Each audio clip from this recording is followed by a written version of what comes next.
Have you ever heard about a democracy that predates America's by nearly 1,000 years? One that's been quietly thriving in Africa, far from the spotlight? It might sound unbelievable, but history is full of surprises, and this one is rooted deep in the heart of Nigeria.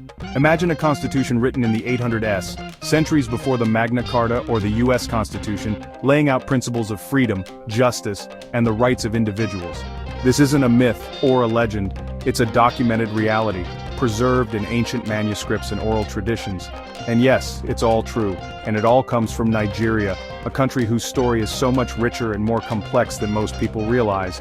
Let's set the record straight. Nigeria isn't just about oil reserves, spicy jollof rice, or the glitz and glamour of Nollywood movies. Those are just the surface layers of a nation with a profound and often overlooked legacy.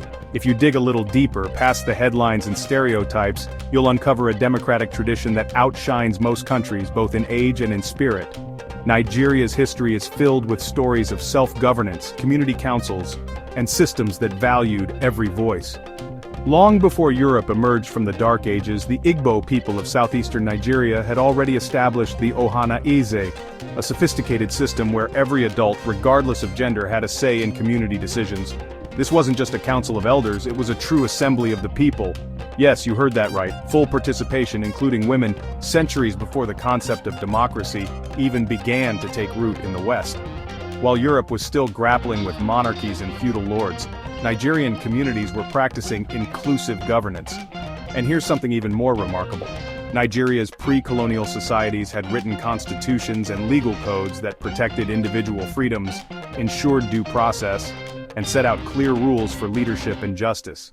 These documents weren't just symbolic, they were actively used to guide daily life.